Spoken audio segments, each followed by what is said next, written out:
Constituição. E se fosse para ficar mais radical, poderia exigir graduação dos deputados federais. Acho que seria o mínimo, porque a gente tem vários casos de deputados que a gente vê fazendo até piadinhas na televisão na campanha e a população vai lá e acaba elegendo porque simpatiza ou porque acaba tendo o voto como uma brincadeira. A gente tem que tomar, o pessoal de casa tem que ter essa consciência do voto também, que é uma poderosa arma na eleição, né? E isso ia ser um grande estímulo até para a educação no Brasil, porque eu, com todo respeito ao presidente Lula, eu era um professor universitário mais ativo quando ele exerceu os 8 anos de mandato. Eu falava assim, o problema, o Lula teve seus méritos inegáveis e tal, mas a mensagem que ele mandou involuntariamente para a juventude, quer dizer, você pode chegar à presidência sem o mínimo de estudo, foi muito mal interpretada. Hoje a questão do ensino superior, muitos jovens se questionam, não só pelo que aconteceu, se vale a pena, né? Você pega o Tiririca,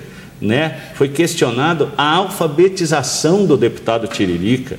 Isso é muito. Imaginar que o Tiririca teve mais de 1 milhão de votos. Teve 1 milhão, mas imaginar que ele entende o processo legislativo e o jogo imenso de interesse que ele está envolvido, não dá para acreditar, com todo respeito a 1,5 milhão de votos do deputado Tiririca.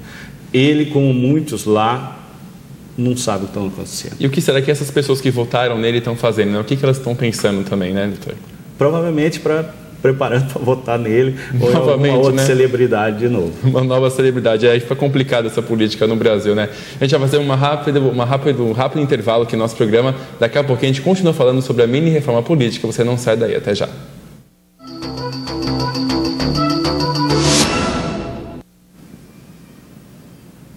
Estamos de volta com o segundo bloco do programa de hoje, que fala sobre a mini-reforma eleitoral. E no texto original dessa mini-reforma foram feitas mais de 50 emendas ao texto original. Queria saber do doutor Eduardo Negrão, que é nosso convidado de hoje, essas mudanças, elas vão funcionar tanto a mini-reforma quanto essas 50 emendas no texto? Olha, muitas vezes na prática legislativa, óbvio que muitas emendas são feitas com o objetivo de agregar e acrescentar novas ideias e tal, mas muitas vezes também são emendas protelatórias, né? O objetivo é estender a discussão o máximo de tempo possível. Esse objetivo já foi, se alguém tinha, né? Eu não posso afirmar, já foi alcançado, atingido, né? Na medida que ela não valerá para 2014. Mas eu acho que a reforma, né, não é uma mini reforma que a população pediu em junho, nas manifestações imensas aqui em São Paulo, no Rio, em diversas cidades do Brasil todo. Eu acho que o pessoal quer, o povo, é uma mudança mais estrutural na política, entendeu? E eu acho que, em virtude, houve uma ameaça de aproximação do Congresso com a vontade popular, em julho. Só foi trabalhar nas férias. Então não ficou com medo, né? Acalmou um pouquinho, você já começou a ver presidente do Senado, presidente da Câmara, pegando avião para ir ver jogo de futebol da seleção, FAB, né? Já voltou, o avião da FAB, lógico, se fosse o dele, teria todo o direito, né? Então, eu acho que já está tendo, assim, uma leniência, está voltando à rotina. Todo mundo se acomodando. As manifestações se concentrando mais no Rio, uma outra cidade, aqui em São Paulo, tal, mas já não é uma questão nacional. Então, eu acho que a torcida no Congresso, eu falo assim, o brasileiro esquece. Até o ano que vem a coisa vai esfriar. Mas tem outro elemento aí, né? Aqui em São Paulo começa a se elevar o tom dos poderes, do poder estadual contra o crime organizado. Da facção criminosa, o PCC, né? E o ano que vem nós temos Copa. O ano que vem vai ser uma grande chance para quem quer reivindicar, protestar ou confrontar, aparecer. Então, o Senado... E por que eu estou falando isso, né? O seu telespectador de outros estados pode falar, o que a gente tem que ver? É que se, por exemplo, você se lembra daquele terrível episódio do salve geral, né, que nós tivemos em São Paulo. Se isso acontecer, obviamente, além da Copa, na sequência da Copa, temos as eleições. Não dá para prever qual o resultado eleitoral que isso terá, né?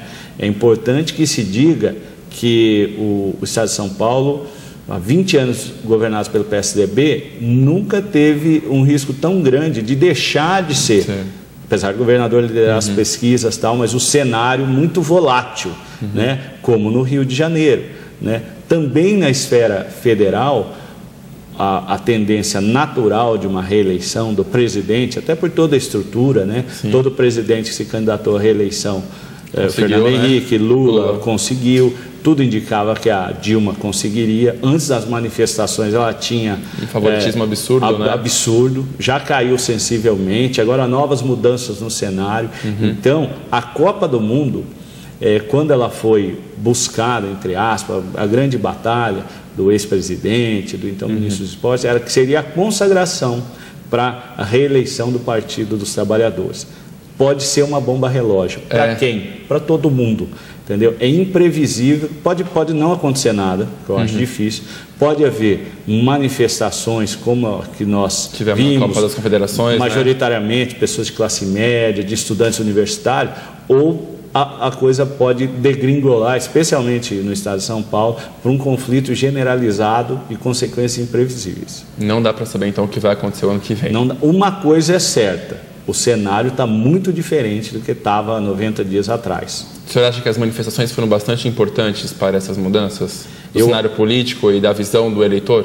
Eu acho que sim. Eu acho que foi um alerta para a população, apesar de pequenos recuos que os governantes, aqui e no Rio, tivemos recuo de passagens, né, preço das passagens. No Rio Grande do Sul, adotou em Brasília o passe livre parcial, com algumas exigências para que o estudante o requeira, mas houve algum recuo, né?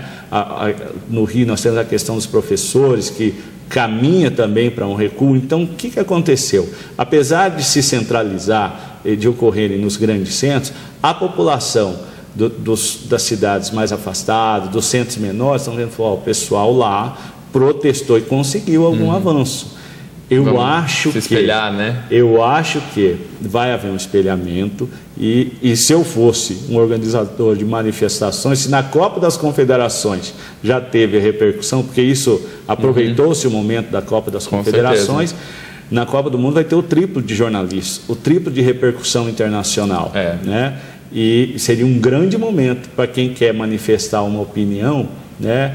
Seria um grande, entre aspas, palanque, uma grande plataforma. E as nossas autoridades estão preparadas para lidar com todas essas manifestações? A gente viu que não, a ação da polícia, a polícia não sabia o que fazia, se atirava com bala de borracha, com cacetete, um monte de gente ferida, jornalista. O que será que a gente pode esperar? Será que o pessoal vai estar um pouco melhor o ano que vem para lidar com isso, já que esse comportamento do brasileiro, digamos assim, é novo? A gente vê os argentinos fazendo panelaço diretamente, na Europa por conta da crise, muitos protestos, e aqui no Brasil isso é um fato novo, né, digamos assim. É um fato novo, né? Nós tivemos manifestações na época do fim da ditadura, movimentos diretos já, mas com um espaçamento muito grande, depois no impeachment do Collor, mas não foi nada parecido com isso, que foi uma manifestação espontânea, sem a logística dos partidos, porque quando o partido se envolve, ele tem 100 cabos eleitorais, 100 funcionários em cada capital, é muito mais fácil se for um partido grande, né? Tem vereadores, deputados, estaduais, que pode mobilizar. Essa não, foi espontânea, foi popular e foi muito volátil. Os manifestantes acabavam até expulsando alguns partidos que tentavam se infiltrar nas manifestações. Exatamente. Né? Então foi uma coisa muito genuína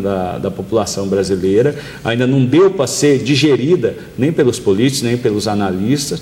Agora, a conclusão geral é que alguma coisa mudou. Né? Esse perfil do brasileiro, paciente, esquecido. Vamos deixar rolar. Vamos deixar para amanhã. Eu acho que a paciência da população está chegando no limite, né?